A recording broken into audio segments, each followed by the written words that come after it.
کہ اگر آپ یہ کہیں کہ انسان کو عقل کے اوپر چھوڑ دیا جائے تو یہ بالکل ہمارے سامنے ہی ایسی بنے گا کہ ایک تاریکی ہو، اندھیرا ہو، اور اس میں چھوٹی سی موم بتی کسی کو دے دیں اور کہے کہ آپ جو ہے وہ آپ دیکھو اپنی دنیا کو دیکھو اس کے ذریعے سے، تو یہ جو ہے وہ نہیں ہو سکتا، مکمل طور پہ نہیں ہو سکتا۔ تو لہٰذا جو ہے وہ یہ بات بڑی واضح ہے کہ اتنی طاقتور اور اتنی انسان کے پاس جو مضبوط صلاحیت ہے وہ نہیں ہے کہ انسان اس کے ذریعے سے جو ہے وہ اپنی تمام تر جو زندگی ہے، اپنی آخرت کی زندگی ہے، اس کے کاموں کو طے کر سکے۔ اور اگر آپ کہیں کہ عقل طے کر سکتا ہے تو عقل جو ہے وہ کمزور ہے اس حوالے سے، ایک تو خود اس کی حد اپنی نہیں ہے، اور دوسری کیا ہے، بہت ساری خواہشات اور وسوسے ایسے ہیں کہ جن کے سامنے پھر عقل کیا کمزور پڑ جاتی ہے۔ یعنی یہ جملہ آپ اسی کتاب میں پڑھیں گے کہ قوی اور طاقتور خواہشات، قوی یعنی مضبوط اور طاقتور خواہشات اور وسوسوں کے سامنے یہ جو کمزور عقل ہے یہ مغلوب ہو جاتی ہے، خواہش غالب آ جاتی ہے۔ دنیا میں کتنے آپ بادشاہ دیکھتے ہیں جنہوں نے لوگوں کے اوپر ظلم کیا، تو کیا وہ عقل مند نہیں تھے؟ کیا وہ جاہل اور بیوقوف تھے؟ ہاں، آپ کہتے ہیں وہ عقل مند تھے، لیکن ان کی عقل کے اوپر یہ جو ہے وہ اقتدار کا جو نشہ ہے وہ غالب آ چکا تھا، پیسے کا جو نشہ ہے وہ غالب آ چکا تھا، تو اس وجہ سے انہوں نے انسانیت کے اوپر ظلم کیا۔ تو یہ یعنی صورتحال ہوتی ہے کہ اگر انسان کو فقط عقل کے اوپر چھوڑ دیا جائے تو یہ عقل کمزور ہے، اس کے اوپر خواہشات غالب آ جاتی ہیں، اور انسان پھر اپنی ایسی زندگی چنتا ہے، ایسا طریقہ کار اپناتا ہے کہ جس سے جو ہے وہ اپنا نقصان بھی وہ کرتا ہے اور دوسروں کا نقصان بھی کرتا ہے۔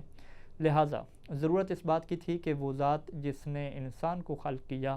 اور اس کے ہر نفع و نقصان کو درک بھی وہ ذات کرتی ہے، اسے پتہ ہے کہ انسان کے لیے کون سی چیز نفع مند ہے اور کون سی نقصان دہ ہے، کیونکہ اس نے پیدا کیا انسان کو، تو وہی ذات انسان کی رہنمائی بھی کرے گی۔ اسی وجہ سے خالق نے انبیاء کو بھیجنے کا سلسلہ شروع کیا اور نبوت کا کیا سلسلہ رکھا ہے۔ اور اس بات کے اوپر یعنی اگر ہم خلاصہ آپ کی خدمت میں پیش کریں تو یہی ہے کہ عقل کچھ حد تک جا سکتی ہے، اپنے اچھے اور برے کو سمجھ سکتی ہے، لیکن مکمل طور پہ سمجھے، خصوصاً اپنی آخرت کی زندگی کے حالات کو بھی سمجھے، یہ عقل کے بس کی بات نہیں ہے۔ اور دوسرا نقطہ کیا ہے کہ عقل جو دنیا میں بھی اچھے برے کو سمجھتی ہے تو وہ بھی عقل کے اندر یہ صلاحیت نہیں ہے کہ وہ بالکل جو ہے وہ سلیم اور سالم رہ سکے، بلکہ اس کے اوپر خواہشات، وسوسے، اقتدار کے نشے، پیسے کے نشے، یہ چیزیں اتنی غالب اس کے اوپر آ جاتی ہیں تو پھر وہ اس کی وجہ سے غلط قانون وہ بنانا شروع کر دیتا ہے کہ جس میں وہ فقط اپنے مفاد کو دیکھتا ہے اور دوسروں کے مفاد کو وہ رون دیتا ہے۔ یہ دو چیزیں ہوگی۔ اور تیسرا ہم اضافہ کریں کہ آپ دنیا میں دیکھ رہے ہیں کہ جب انسان نے اپنی طرف سے اللہ کی عبادت کرنے کے طریقے ایجاد کرے تو ان کا کتنا اختلاف ہو گیا۔ یعنی سب انسانوں نے یہ کہا کہ ہم نے اپنے خالق کو راضی کرنا ہے اور اس کے ہاں جو ہے اپنے آپ کو مکمل کرنا ہے، کمپلیٹ کرنا ہے، تو اس کے لیے انہوں نے عبادت شروع کی۔ اب جب عقل کی بنیاد پر انہوں نے عبادت کے طریقے اپنائے تو آپ دنیا میں دیکھ سکتے ہیں کہ ہر انسان نے جو ہے وہ الگ طرح کا طریقہ اپنایا۔ کوئی سورج کی پرستش کرنے لگ گیا، کوئی بتوں کی پوجا کرنے لگ گیا، کوئی درخت کی پوجا کرنے لگ گیا۔ عبادت کے طریقے کا مختلف بنانا اس بات کی دلیل ہے کہ انسانی عقل کے اوپر چھوڑ دینا اس میں کیا ہے بہت بڑی کیا ہے غلطی کی گنجائش موجود ہے، اور یہ چیزیں کیا ہمارے سامنے ہیں۔ تو لہٰذا یہاں سے اس سوال کے جواب میں یہ چیز بڑی واضح ہو جاتی ہے کہ انسان کو انبیاء کی ضرورت رہتی ہے، انسان کو ضرورت رہتی ہے کہ جو اس کا خالق ہے وہ خود انسان کو گائیڈ کرے اور انسان کو جو ہے وہ چیزیں بتائے کہ کیا چیزیں اس کے لیے فائدہ مند ہیں اور کون سے کام اس کے لیے نقصان دہ ہیں، اور یہ تبھی ہو سکتا ہے کہ جب انبیاء کا سلسلہ جو ہے وہ اللہ شروع کرے۔ سوال نمبر 6 میں ہم یہی سوال رکھتے ہیں کہ انبیاء کی کیا ذمہ داریاں ہوتی ہیں، انبیاء کے کیا فرائض ہوتے ہیں۔ جواب یہی ہے کہ انبیاء کے جو فرائض ہیں ان میں سے چند ایک اہم فرائض کو ہم آپ کے سامنے جائے ہوئے ایک لسٹ بیان کر رہے ہیں۔ سب سے جو پہلا مقصد انبیاء کا کیا ہوگا، بلکہ کیا ہوتا ہے، یہ قرآن مجید میں ہوا ہے، تاریخ ہمیں بتاتی ہے کہ انبیاء کا جو سب سے بنیادی اور پہلا ہدف ہوتا ہے کہ وہ لوگوں کو توحید کی طرف بلاتے ہیں اور شرک جیسی غلاظت اور لعنت سے پاک کرتے ہیں۔ وہ کہتے ہیں کہ تمہاری جو ایک طاقت ہے جس کے سامنے تم نے جھکنا ہے اور اس سے تم نے خود کو جوڑنا ہے، اس طاقت سے، وہ ایک ہی طاقت رہے گی، وہ اس کے علاوہ کوئی اور ایسی ذات نہیں ہے کہ جس کے سامنے تم جھکو گے، جس کی تم عبادت کرو گے، اور فقط اسی ایک طاقت سے تم ڈرو گے۔ جتنی باقی شیطانی طاقتیں ہیں تم ان کی غلامی سے خود کو کیا ہے آزاد کرو گے۔ اور قرآن مجید میں یہ واضح ارشاد ہوا کہ سورہ نحل کی 36 نمبر آیت ہے کہ وَلَقَدْ بَعَثْنَا فِي كُلِّ أُمَّةٍ رَسُولًا أَنِ اعْبُدُوا اللَّهَ وَاجْتَنِبُوا الطَّاغُوتَ، کہ بتحقیق ہم نے ہر امت میں ایک رسول بھیجا تاکہ تم اللہ کی عبادت کرو اور طاغوت یعنی شیطانی طاقتوں سے اجتناب کرو۔ تو یہ جو ہے وہ پہلا کام ہوتا ہے انبیاء کا، توحید کی طرف دعوت دینا، شرک سے روکنا، اور جو شیطانی طاقتیں ہیں اس سے کیا ہے انسان کو بچانا۔ دوسرا جو انبیاء کا مقصد ہے کہ رضائے پروردگار کی خاطر لوگوں کی تعلیم و تربیت میں کوشاں رہنا، اور اس امر کی خاطر ہر مشکل کا مقابلہ کرنا، ہر برائی کو جڑ سے اکھاڑنا، اور ہر اچھی خصلت کو فروغ دینے کے لیے کمر بستہ ہو جانا۔ یہ تعلیم، تربیت، انسان کی رہنمائی کرنا، یہ انبیاء کا کیا مقصد رہتا ہے، اور اس کے لیے وہ ہر قسم کی قربانی بھی دیتے ہیں۔ سورہ بقرہ میں اللہ تعالیٰ نے اس چیز کو 151 نمبر آیت میں بیان فرمایا کہ کما ارسلناکم فیکم رسولا منکم یتلو علیکم آیاتنا ویزکیکم وَيُعَلِّمُكُمُ الْكِتَابَ وَالْحِكْمَةَ وَيُعَلِّمُكُم مَّا لَمْ تَكُونُوا تَعْلَمُونَ، کہ جس طرح تمہاری طرف تمہیں میں سے ایک رسول کو بھیجا جو تم پر ہماری آیات قرآن کی تلاوت کرتا ہے، اور تمہیں یعنی تمہارے نفسوں کو پاک کرتا ہے، یعنی تمہاری تربیت کرتا ہے، اور تمہیں کتاب قرآن اور حکمت یعنی سنت کی کیا ہے تعلیم دیتا ہے، اور تمہیں وہ سب کچھ سکھاتا ہے جو تم نہیں جانتے۔ تو لہٰذا یہ دوسرا مقصد ہو گیا تعلیم اور تربیت کا، جو انبیاء اس فریضے کو پورا کرتے ہیں۔ اور تیسرا جو انبیاء کا فریضہ اور ذمہ داری رہتی ہے کہ نیک لوگوں کو وہ جنت کی بشارت دیں اور برے لوگوں کو وہ جہنم سے ڈرائیں، یعنی یہ بھی ہوتا ہے کہ وہ لوگوں کو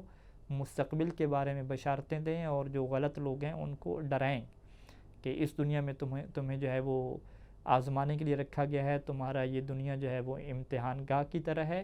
آگے جو ہے وہ جب تمہارا حساب کتاب ہوگا تو اس سے کیا ہے تم ڈرو۔ اور اس صفت کو ہم مبشر اور نذیر کہتے ہیں، بشارت دینے والے اور ڈرانے والے۔ قرآن مجید نے جو ہے وہ انبیاء اور رسول کی اس صفت کو جو ہے وہ بیان فرمایا، جیسے سورہ الفرقان کی آیت نمبر 56 میں یعنی 56 میں ہے کہ وما ارسلناک الا مبشرا و نذیرا، کہ اور ہم نے آپ کو صرف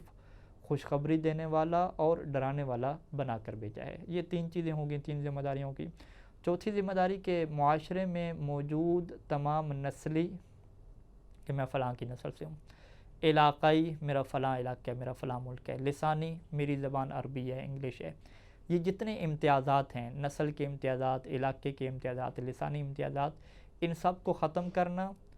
اور ایک معیار دینا۔ وہ معیار کیا ہے؟ تقوی کا معیار ہے، کہ تقوی، استعداد، صلاحیت، انسان کی محنت، اس کو جو ہے وہ معاشرے میں لاگو کرنا، اور اس کو جو ہے وہ عزت اور کرم اور اس کو کیا ہے ایک دوسرے کے اوپر ترجیح کا کیا ہے معیار قرار دینا،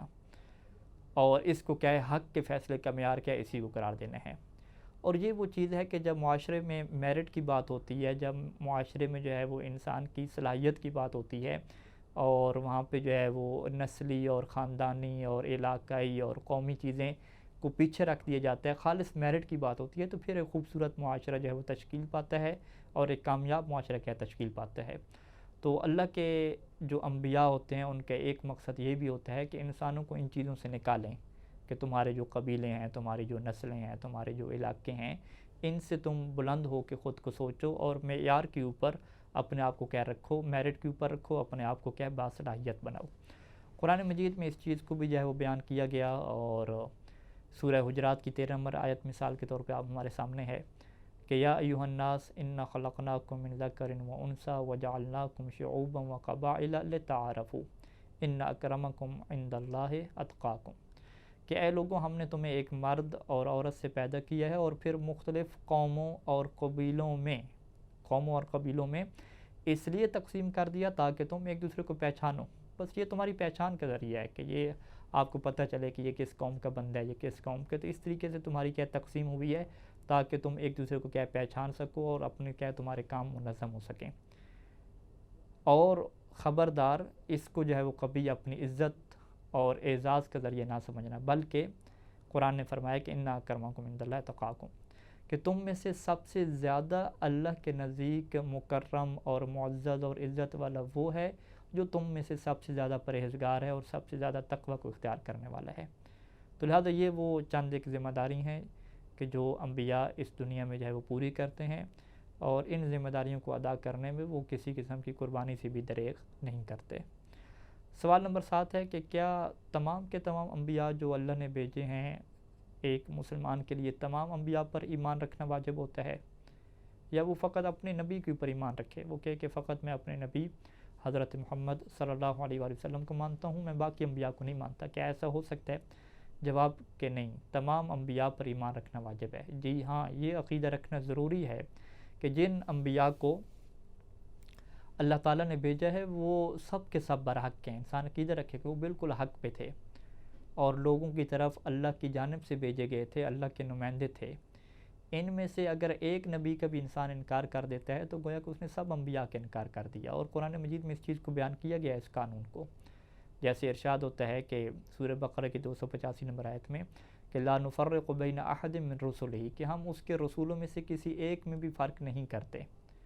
اور پھر قرآن میں جو ہے وہ ان قوموں کو کہ جو اپنے فقط رسول کو جھٹلاتے تھے، ان کے لیے یہ قرآن نے جو ہے وہ تعبیر استعمال کی کہ کذب الرسل، کہ انہوں نے جو ہے وہ رسولوں کو جھٹلا دیا، حالانکہ انہوں نے صرف اپنے زمانے کے رسول کو جھٹلایا تھا، لیکن اس ایک کو جھٹلانا سب کو جھٹلانے کے برابر جو ہے وہ قرآن نے رکھا ہے۔ تو یہ بات جو ہے وہ ہمارے نزدیک واضح ہے کہ انبیاء کو برحق ماننا، انہیں اللہ کی طرف سے نمائندہ ماننا، ان کے اوپر ایمان رکھنا یہ ضروری ہوتا ہے۔ لیکن یہاں پہ ایک سوال پھر اٹھے گا کہ کیا پھر ہم ان کی شریعت پہ عمل کر سکتے ہیں؟ حضرت موسیٰ کی شریعت پہ عمل کر لیں، حضرت عیسیٰ کی شریعت پہ، حضرت ابراہیم کی؟ تو اس کا جواب واضح ہے کہ جب اسلام کا قانون آ گیا، اسلام کی شریعت آ گئی، تو اس کے بعد جو ہے وہ اللہ نے جو گزشتہ انبیاء کی شریعت تھی، جو ان کے قوانین تھے، جو ان کے طریقے تھے، اس کو کیا اللہ نے ختم کر دیا اور کہا کہ یہ منسوخ ہو چکے، اب اس کے اوپر کیا کوئی عمل نہیں کرے گا۔ تو لہٰذا ہم کیا کہتے ہیں کہ جس شریعت پر ہمارے لیے عمل کرنا واجب ہے وہ آخری نبی صلی اللہ علیہ وآلہ وسلم کی شریعت ہے، اور اسی آخری نبی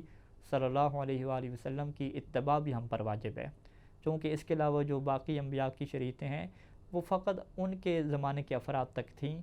جو بعد میں اسلام کے آنے کی وجہ سے کیا ہے منسوخ ہو گئی تھیں۔ تو لہٰذا یہ شریعت کے اوپر عمل کرنا الگ چیز ہے، اور نبی کو برحق ماننا اور اس کا عقیدہ رکھنا کیا ہے، یہ الگ چیز ہے۔ نبی کے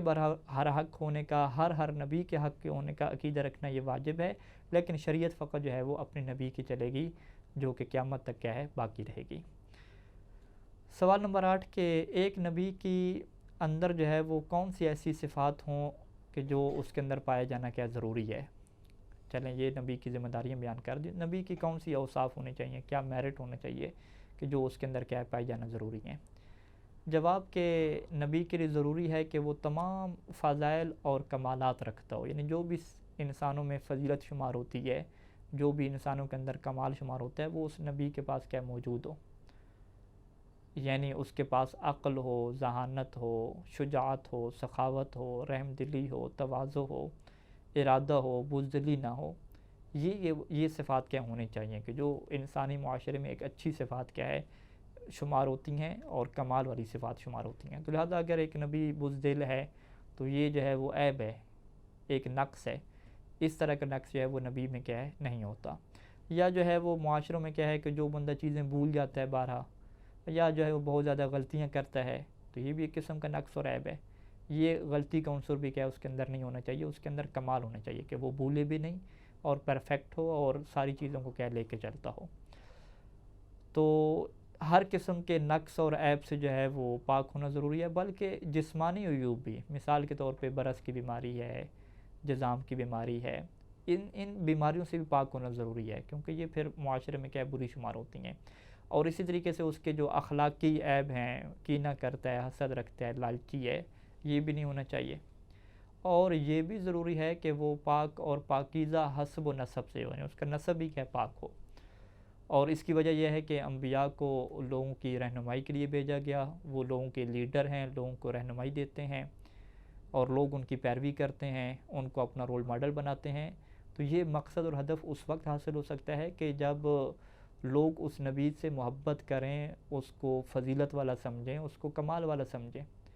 اور یہ تبھی ہو سکتا ہے کہ جب نبی میں ہر قسم کی فضیلت ہو، ہر قسم کا کمال ہو۔ اگر اس میں کسی قسم کی کمی ہوتی ہے یا کوئی عیب ہوتا ہے تو پھر تو لوگوں کا اعتماد ہی اٹھ جائے گا۔ لہٰذا اس میں کسی فضیلت کی کمی یا کوئی ایسا عیب نہیں ہونا چاہیے جو لوگوں کی نفرت اور دوری کا سبب بنے، بلکہ ضروری ہے کہ وہ اپنے زمانے کے سب لوگوں سے کمال میں افضل ہو، یعنی کوئی اس جیسا پھر علم رکھنے والا نہ ہو، کوئی اس جیسی شجاعت رکھنے والا نہ ہو، تاکہ جو ہے وہ صورتحال یہ پیش ہے کہ افضل جو ہے وہ لیڈ کرے اور جو مفضول ہے، جو نچلے طبقے والے ہیں فضیلت کے اعتبار سے، وہ اس کی کیا کریں، پیروی کریں۔ اگر اس طرح نہیں ہوتا، آپ کہتے ہیں کہ نبی کے اندر کوئی کمال نہیں ہے، اس سے بہتر کیا لوگ موجود ہیں، تو پھر تو یہ صورتحال بن جائے گی کہ جو بہتر لوگ ہیں وہ اپنے سے کم تر لوگوں کی کیا کر رہے ہیں، اطاعت کر رہے ہیں۔ تو یہ کیا لازم آئے گا کہ مفضول کو آپ افضل کے اوپر ترجیح دے رہے ہیں، اور یہ انتہائی بری بات ہے اور قبیح شمار ہے۔ اور اسی دلیل کی طرف جو ہے قرآن مجید نے بھی اشارہ فرمایا، اور سورہ آل عمران کی 159 جو آیت ہے، اس میں ارشاد ہوتا ہے کہ فَبِمَا رَحْمَةٍ مِّنَ اللَّهِ لِنْتَ لَهُمْ وَلَوْ كُنْتَ فَظًّا غَلِيظَ الْقَلْبِ لَانفَضُّوا مِنْ حَوْلِكَ، کہ پس آپ رحمت خدا سے ان کے لیے نرم ہیں، اور اگر آپ تند مزاج اور سخت دل کے مالک ہوتے تو یہ لوگ آپ کے قریب ہی نہ آتے۔ تو یہاں پہ جو ہے وہ اللہ نے اپنے نبی کی ایک صفت بیان فرمائی کہ اللہ نے اپنی رحمت سے آپ کو بڑا ایک خوبصورت اخلاق کا مالک بیان کیا ہے کہ لوگ آپ کے پاس آتے ہیں، جمع ہوتے ہیں۔ اگر آپ کے مزاج میں تندی ہو، سختی ہو، ہر کسی کو ڈانٹ رہے ہوں، تو پھر کون آپ کے قریب آئے گا؟ تو لہٰذا ایک یہ کمال ہونا نبی کے اندر ضروری ہے کہ لوگ اس کی طرف جو ہے وہ اٹریکٹ ہوں، اس سے لوگ محبت کریں۔ اسی وجہ سے امامیہ کا یعنی شیعہ اثنا عشریہ کا یہ عقیدہ ہے کہ انبیاء کا ہر قسم کے گناہ، ہر قسم کی لغزش اور ہر قسم سے عیب سے پاک ہونا، معصوم ہونا ضروری ہے، کیونکہ اگر اس سے معصیت اور گناہ سرزد ہوئے تو اس کی اتباع عقلاً واجب ہی نہیں رہ جائے گی۔ عقل کہے گی کہ یہ خود جو ہے وہ غلط کام کرتا ہے، ہم اس کی بات کیوں مانیں؟ اور پھر اس نبی کو بھیجنے کی جو غرض ہے، جو مقصد ہے، وہ بھی ختم ہو جائے گا، کیونکہ لوگوں کے نزدیک اس کا کوئی خاص مقام اور کوئی وقار، کوئی عزت وغیرہ تو رہے گی نہیں، اور پھر ان کا جو کانفیڈنس ہے وہ اس کے اوپر بلٹ نہیں ہوگا، وہ اس کے اوپر اعتماد نہیں کریں گے، اور اس کے کلام کو اور ہر کام میں وہ شک کریں گے۔ وہ کہیں گے ہو سکتا ہے یہ یہاں پہ دو نمبری کر رہا ہو، یہاں پہ بول رہا ہو، کہ ہو سکتا ہے یہ بات حق کر رہا ہو سکتا ہے یہ بات باطل کہہ رہا ہو۔ تو لہٰذا ہمارا یہ عقیدہ ہے کہ نبی اگر معصوم نہ ہو تو اس کے بھیجنے کا مقصد ہی ختم ہو جائے گا، لہٰذا نبی کا معصوم ہونا یہ کیا ہے، ضروری ہے، اور انشاءاللہ ہم اس چیز کو کیا مزید بھی کیا دلائل کے ذریعے سے آپ کے سامنے رکھیں گے۔ یہاں پہ ایک آخری سوال کہ انبیاء کو عصمت کیسے حاصل ہوتی ہے؟ جو معصوم بننا ہے کہ ہر قسم کی وہ غلطی سے پاک ہوتے ہیں، کوئی کرپشن نہیں کرتے، گناہ کی طرف نہیں بڑھتے، چیزوں کو بھولتے نہیں ہیں، تو انبیاء کو یہ عصمت کیسے حاصل ہوتی ہے؟ اور کیا عصمت اس بات کی سبب بنتی ہے کہ وہ نیک کام پر مجبور ہو جائیں اور برائی کرنے کی قدرت اور طاقت ہی ان میں ختم ہو جائے؟ اگر ہم ایسا فرض کریں کہ بھئی اللہ نے ان کو معصوم بنا دیا ہے، اس طرح سے معصوم بنایا ہے کہ وہ اب برا کام کر ہی نہیں سکتے، تو پھر اس میں فضیلت کس بات کی؟ وہ تو خود کیا ہے، مجبور ہو گئے ہیں، پھر تو وہ لوگ اچھے ہو گئے نا کہ جو اپنی مرضی سے برا کام نہیں کرتے، جبکہ اللہ نے ان کو ایسا بنا دیا کہ یہ برا کام جو ہے وہ کر ہی نہیں سکتے۔ کیا یہ عصمت کا مطلب ہے؟ ہاں، اس کا جواب جو ہے وہ یہ ہمارے سامنے ہے کہ عصمت کا یہ مطلب نہیں ہے کہ اللہ نے جو ہے وہ ان کو مجبور کر دیا ہے، بلکہ اللہ نے ان کو اختیار دیا ہے، ان کو معرفت دی ہے، اور یہ اسی اختیار اور معرفت کی وجہ سے جو ہے وہ برے کاموں سے خود کو کیا ہے، اپنی مرضی اور اختیار کی بنیاد پہ کیا روک کے رکھتے ہیں۔ یعنی ہم یہ جواب پڑھتے ہیں کہ عصمت انسان کے نفس کی اس حالت کا نام ہے، انسان کی جو روح ہے اس کی وہ کنڈیشن ہے، وہ حالت ہے کہ جو انسان کو ہر قسم کے چھوٹے یا بڑے گناہ سے روکتی ہے۔ یعنی انسان کی ایک ایسی کیفیت بن جاتی ہے، ایک ایسی جو ہے وہ حالت ہوتی ہے کہ پھر انسان ہر قسم کی برائی سے جو ہے وہ رکتا ہے، اور جس کی موجودگی سے انسان ہر حکم شرعی کو اپنی خوشی سے کیا انجام دیتا ہے۔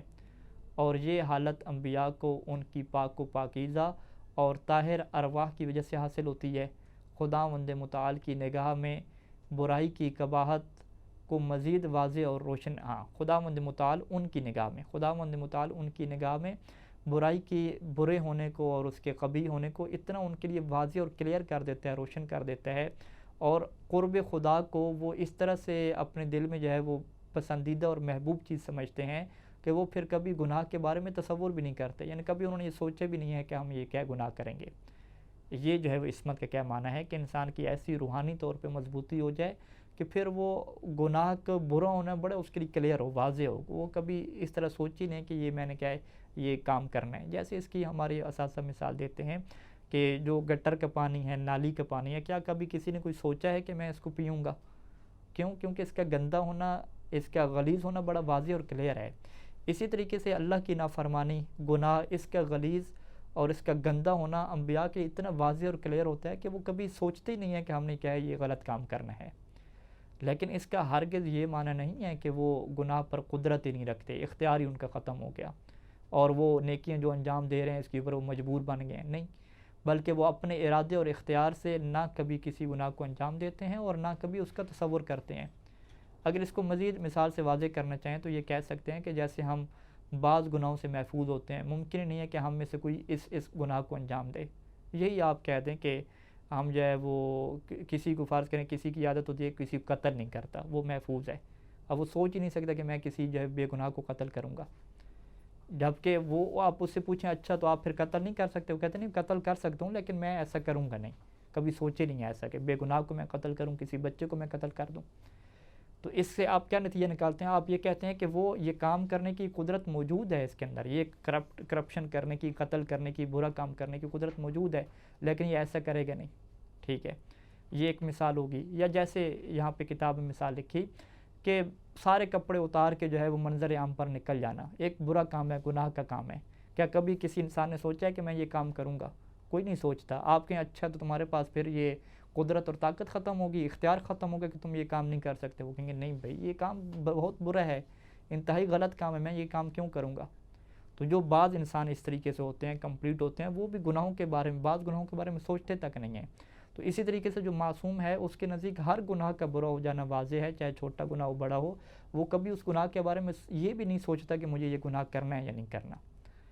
تو اسی طرح معصوم کے نزدیک تمام گناہوں کا برا ہونا، ان کا قبیح ہونا، ان کا غلیظ ہونا اس طرح سے بالکل واضح اور کلیئر ہوتا ہے کہ وہ قدرت اور اختیار رکھنے کے باوجود بھی کبھی وہ گناہ انجام نہیں دے سکتے، اور یہی وہ عصمت کا معنی ہے، اور یہ اللہ کے خاص انبیاء کو حاصل ہوتا ہے کہ جن کی ارواح، جن کی تربیت، جن کی جو خصلت اور روح ہے وہ بڑی کیا پاک ہوا کرتی ہے، تو اللہ ان کی یہ روحانی ایک حالت بنا دیتا ہے کہ پھر ہر قسم کے گناہ، ہر قسم کی کرپشن کو سے وہ نفرت کرتے ہیں اور اس کے قریب جانے کا سوچتے بھی نہیں ہیں۔ اللہم صلی علی محمد و آل محمد، والسلام علیکم ورحمۃ اللہ وبرکاتہ۔